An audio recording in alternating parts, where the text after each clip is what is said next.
Hello दोस्तों, welcome to my YouTube channel. आज हम पढ़ेंगे क्लास 10th मैथमेटिक्स में चैप्टर 4 चला है जिसका नाम है क्वाड्रेटिक इक्वेशंस। एक्सरसाइज 4.3 को सॉल्व कर रहे हैं।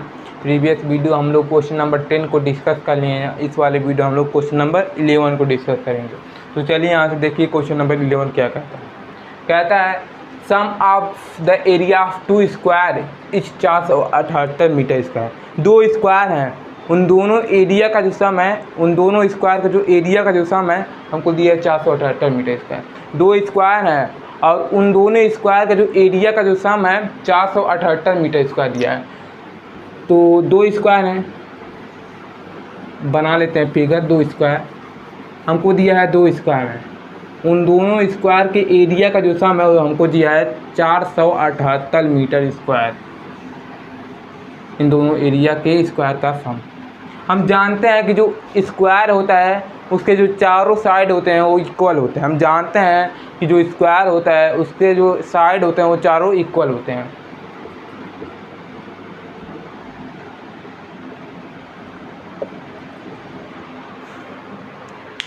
और क्या कहता है, if the difference of their perimeter is 24 metre. और इन दोनों स्क्वायर के पेरीमीटर का जो डिफरेंस है हमको 24 मीटर दिया है। इन दोनों स्क्वायर के पेरीमीटर का जो डिफरेंस है हमको 24 मीटर दिया है। तो कहता है find the side of the two square. इन दोनों स्क्वायर का हमको क्या निकालना है, साइड निकालना है। इन दोनों स्क्वायर का हमको क्या निकालना है, साइड निकालना है। तो पहले स्क्वायर का साइड मान लेते हैं x, दूसरे स्क्वायर का साइड क्या मान लेते हैं, y मान लेते हैं। तो यहाँ लिख देते हैं लेट साइड x मान लेते हैं और इसका साइड क्या मान लेते हैं, y मान लेते हैं। पहले स्क्वायर का साइड x मान लेते हैं, दूसरे स्क्वायर का साइड y मान लेते हैं। कहता है the sum of the area of two square is 478 metre. इन दोनों स्क्वायर के एरिया का सम 478 मीटर स्क्वायर दिया है। हम जानते हैं कि जो एरिया ऑफ स्क्वायर क्या होता है, एरिया ऑफ स्क्वायर किसके बराबर होता है, x साइड इंटू साइड के बराबर होता है। साइड इंटू साइड के बराबर होता है। एरिया ऑफ स्क्वायर का क्या फार्मूला होता है, साइड इंटू साइड। हम जानते हैं कि जो एरिया ऑफ स्क्वायर का फार्मूला जो होता है हमारा साइड इंटू साइड होता है। एरिया ऑफ स्क्वायर का क्या फार्मूला होता है, साइड इंटू साइड होता है। तो साइड क्या माने, x, तो x का स्क्वायर हो जाएगा और इसका हो जाएगा y का स्क्वायर। हम जानते हैं जो स्क्वायर का जो एरिया होता है वो साइड इंटू साइड होता है। तो पहले स्क्वायर का साइड क्या माने x, तो x स्क्वायर। दूसरे स्क्वायर का साइड क्या माने y, तो y स्क्वायर हो गया। और पेरीमीटर ऑफ स्क्वायर क्या होता है, पेरीमीटर ऑफ स्क्वायर क्या होता है, 4 इंटू साइड 4 और साइड क्या माने x पहले स्क्वायर का। और इसका क्या पेरीमीटर होगा, 4y होगा। दूसरे स्क्वायर का जो साइड है क्या माने y, तो 4 इंटू साइड y 4y। क्या कहता है, if the difference of their perimeter is 24 metre. हम जानते हैं पेरीमीटर ऑफ स्क्वायर क्या होता है, 4 इंटू साइड। तो पहले स्क्वायर का साइड क्या माने x, 4x हो जाएगा। दूसरे स्क्वायर का साइड क्या माने y, तो 4y हो जाएगा पेरीमीटर। अब यहाँ देखिए क्या कहता है, तो कहता है find the side of two square. इन दोनों स्क्वायर का साइड हमको निकालना है। तो कैसे निकलेगा, पहले स्टेटमेंट को पढ़िए। क्या कहता है, the sum of the area of two square is 478 metre. दो स्क्वायर के एरिया का जो सम है, इस स्क्वायर और ए स्क्वायर, ए स्क्वायर और ए स्क्वायर, इन दोनों स्क्वायर के एरिया का जो सम है हमको 478 मीटर दिया है। इन दोनों स्क्वायर के एरिया का जो सम है वो 478 मीटर दिया है। कितना दिया है, 478 दिया है। ये दोनों हमारे स्क्वायर हैं, इसका जो एरिया का जो सम दिया है हमको 478 मीटर स्क्वायर दिया है। ये इसका एरिया और इसका एरिया, इन दोनों एरिया का जो सम है हमको 478 मीटर स्क्वायर दिया है। तो वही लिख दिए। इसको इक्वेशन फर्स्ट मान लिए, इसको इक्वेशन क्या मान लिए, फर्स्ट मान लिए। अब दूसरे स्टेटमेंट को पढ़ते हैं। क्या कहता है, if the difference of their perimeter is 24 metre. इन दोनों स्क्वायर के पेरीमीटर का जो डिफरेंस है 24 मीटर दिया है। इन दोनों स्क्वायर के पेरीमीटर का जो डिफरेंस है वो 24 मीटर दिया है। 4x minus 4y, 4x minus 4y। इन दोनों स्क्वायर के पेरीमीटर का जो डिफरेंस है कितना दिया है, 24 मीटर। तो यहाँ पर 24 लिख देंगे। अब यहाँ देखिए क्या कामन है, 4 कामन है, x माइनस वाई हो जाएगा, यहाँ पर 24 हो जाएगा। और क्या हो जाएगा, x माइनस वाई इसका टू 24/4, 4 क्या है मल्टीप्लाई में, नीचे आएगा डिवाइड हो जाएगा। तो x माइनस वाई इसका टू कितना हो जाएगा, 6 हो जाएगा। तो x का वैल्यू कैसे निकालेंगे हम, 6 है, वाई क्या है प्लस में है, इक्वल किधर जाएगा माइनस में हो जाएगा। 6 एक्स का वैल्यू कितना निकल के आ गया 6 + वाई। तो इसको इक्वेशन सेकेंड मान लेते हैं, इसको इक्वेशन सेकेंड मान लेते हैं। इक्वेशन सेकेंड क्या है हमारा, इसको यहाँ पर लिख लेते हैं 6x + x = 6x + y, ये हमारी इक्वेशन सेकेंड है, ताकि मिटाने पे दिक्कत ना हो क्वेश्चन को सॉल्व करने में। तो अब इसको मैं मिटा देता हूँ।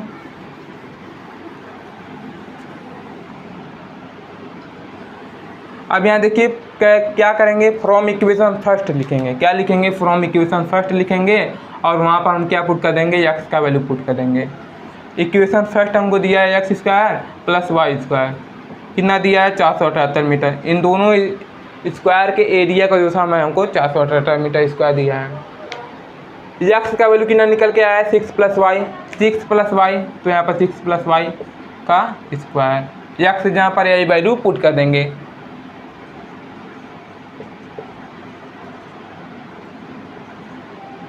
अब यहाँ देखिए हम क्या करेंगे, यहाँ पर देख सकते हैं a + b का होल स्क्वायर का फार्मूला यूज हो रहा है, a² + b² + 2ab।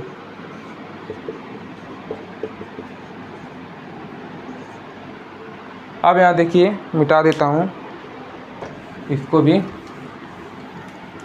अब यहाँ देखिए क्या करेंगे, ये हो जाएगा y² 2y², 12y + 36। अब यहाँ देखिए प्लस में है, इक्वल किधर जाएगा माइनस में हो जाएगा, इसका = 0 हो जाएगा। ये हो जाएगा माइनस का कितना हो जाएगा, माइनस का कितना होगा 2 और यहाँ पर 3 और यहाँ पर 4, 432 होगा माइनस का। अब यहाँ देखिए क्या कॉमन है इस क्वाड्रेटिक इक्वेशन में, क्या कॉमन है, 2 कॉमन है, तो 2 कॉमन ले लेते हैं। y² + 6y - 2 दूनी 4, 2 × 2 2 × 6 12, इसका = 0, मतलब कि y² + 6y - 210 216 दिया है, इसका = 0 हो जाएगा। अब यहाँ देख सकते हैं हमको एक क्या मिल गया, क्वाड्रेटिक इक्वेशन मिल गया। क्या मिल गया हमको, एक क्वाड्रेटिक इक्वेशन मिल गया। तो क्वाड्रेटिक इक्वेशन को क्वाड्रेटिक फार्मूला से सॉल्व करने से पहले हमको क्या पता रहना चाहिए, डिस्क्रिमिनेशन पता रहना चाहिए। तो क्या निकालेंगे, डिस्क्रिमिनेशन निकालेंगे। तो डिस्क्रिमिनेशन का क्या फार्मूला होता है, b² - 4ac होता है। b हमको कितना दिया है 6 का स्क्वायर 36 - 4, a का वैल्यू हमको दिया है 1 और c का वैल्यू -216। 36 माइनस आपका प्लस हो जाएगा 4 और यहाँ पर हो जाएगा आपका 6 और यहाँ पर हो जाएगा आपका 8, जोड़ेंगे कितना हो जाएगा 0 0 9। देख सकते हैं जो हमारा डिस्क्रिमिनेशन आ रहा है वो प्लस का 900 वाला है। जब हमारा डिस्क्रिमिनेशन प्लस का 900 आता है तो हम यहाँ से एक स्टेटमेंट लिख देंगे। क्या स्टेटमेंट लिख देंगे, इस इक्वेशन का जो रूट्स होगा वो 2 अलग अलग रूट्स होंगे। अगर हमारा डिस्क्रिमिनेशन पॉजिटिव आएगा तो यहाँ से जो इस इक्वेशन का जो रूट्स होगा वो 2 अलग अलग रूट्स होंगे। तो यहाँ से स्टेटमेंट लिख देंगे 2 distinct real roots, 2 distinct real roots. इसके जो रूट्स होंगे वो 2 अलग अलग रूट्स होंगे। इसके जो रूट्स होंगे, इस इक्वेशन के 2 रूट्स होंगे वो हमारे 2 अलग अलग रूट्स होंगे। अब यहाँ देखिए क्वाड्रेटिक फार्मूला क्या होता है, x = -b + -d/2a होता है, तो यही होता है हमारा। अब यहाँ देखिए b हमको कितने दिया, b हमको दिया 6, माइनस का 6 हो जाएगा, प्लस माइनस d हमको दिया है 900, तो 900 पुट करेंगे। 2a मतलब कि यहाँ पर हो जाएगा 2, माइनस का 6 प्लस माइनस यहाँ पर 30 हो जाएगा, यहाँ पर 2 हो जाएगा। तो एक बार हम क्या कर लेते हैं, प्लस का 30 लेंगे और एक बार माइनस का 30 लेंगे, तो देखेंगे यहाँ पर सॉरी y रहेगा, यहाँ पर y रहेगा। क्यों y रहेगा, क्योंकि जो हमारा इक्वेशन है वो किस फॉर्मेट में है, y के फॉर्मेट में है, इसलिए यहाँ पर y रहेगा, यहाँ पर y रहेगा, क्योंकि जो हमारा इक्वेशन है वो हमारा y के फॉर्मेट में है। तो एक बार हम क्या करेंगे, प्लस में 30 लेंगे, तब देखते हैं y का वैल्यू क्या आता है, 24/2 मतलब कि 12। जो y का वैल्यू है कितना आ गया 12, y का वैल्यू कितना आ गया 12, y का वैल्यू कितना निकल के आ गया 12। अब यहाँ देखिए x का वैल्यू y का वैल्यू हमारा 12 निकल के आ गया। अब यहाँ से जब हम माइनस का 30 लेते हैं तब देखते हैं क्या आता है y का वैल्यू, माइनस का जब 30 लेते हैं तब देखते हैं y का वैल्यू क्या आता है। तो इसको मैं मिटा देता हूँ। अब यहाँ से माइनस का 30 लेते हैं तब देखते हैं y का वैल्यू क्या आता है, -6 और -30 बटा में 2, -36 बटा में 2, यहाँ हो जाएगा आपका 18। y का वैल्यू क्या आ गया, -18। तो हमारे पॉसिबल नहीं है, क्या लिख देंगे, नॉट पॉसिबल। ये हमारा पॉसिबल नहीं है। क्यों पॉसिबल नहीं है, हम जानते हैं कि जो हमारा स्क्वायर होता है, जो हमारा साइड होता है वो कभी निगेटिव नहीं होता। हम जानते हैं कि जो हमारे साइड होता है वो कभी निगेटिव नहीं होता है, तो इसीलिए हमारे वैल्यू पॉसिबल नहीं है। हम जानते हैं कि जो साइड होता है कभी निगेटिव नहीं होता है, तो इसलिए हमारे पॉसिबल नहीं है। अब यहाँ देखिए y का वैल्यू आपका 12 निकल गया आ गया, लेकिन x का वैल्यू क्या होगा, ये तो हमारा सेकेंड स्क्वायर का साइड निकल के आ गया। ये तो हमारा सेकेंड स्क्वायर का साइड 12 मीटर निकल के आ रहा है। तो फर्स्ट स्क्वायर का साइड कैसे निकलेगा, फ्रॉम इक्वेशन सेकंड से। कैसे निकलेगा, फ्रॉम इक्वेशन सेकंड से। इसका ज़रूरत पड़ता है, इसीलिए मैं यहाँ पर कॉर्नर में इसको लिख दिया था। तो यहाँ से लिखेंगे from equation second. From equation second से हम क्या निकालेंगे, x का वैल्यू निकालेंगे। From equation second, equation second हमको क्या दिया है, x = 6 प्लस y। तो x = 6 प्लस 12 हमको कितना दिया है, y का वैल्यू 12 दिया है, तो यहाँ पर 12 पुट कर देंगे। x का वैल्यू कितना निकल के आ गया, 18 मीटर। x का वैल्यू हमारा 18 मीटर निकल के आ गया और y का वैल्यू हमारा 12 मीटर निकल के आ गया। तब फर्स्ट स्क्वायर का साइड क्या होगा, फर्स्ट स्क्वायर का साइड हमारा 18 मीटर होगा और सेकेंड स्क्वायर का साइड होगा 12 मीटर। तो यहाँ से लिखेंगे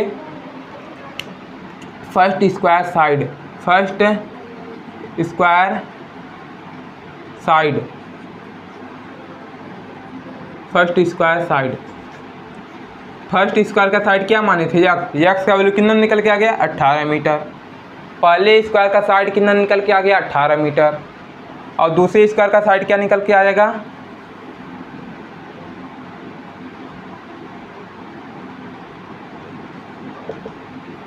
दूसरे स्क्वायर का साइड क्या माने थे, y माने थे। तो y का वैल्यू कितना निकल के आ गया, 12।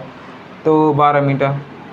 फर्स्ट स्क्वायर का साइड कितना निकल के आ गया हमारा, 18 मीटर। और सेकेंड स्क्वायर का जो साइड निकल के आ गया हमारा 12 मीटर। एक बार और मैं बता देता हूँ, जो ये हमारा क्यों नहीं पॉसिबल है, ये हमारा इसलिए नहीं पॉसिबल है, हम जानते हैं कि जो साइड होता है वो कभी निगेटिव नहीं होता है, इसलिए हमारा y का वैल्यू ये वैलिड नहीं है। ये हमारा y का वैल्यू वैलिड है, ये हमारा y का वैल्यू वैलिड नहीं है। हम जानते हैं कि जो साइड होता है वो कभी निगेटिव नहीं होता है, तो इसीलिए हम इसको लिख देंगे नॉट पॉसिबल। ये हमारा पॉसिबल नहीं है।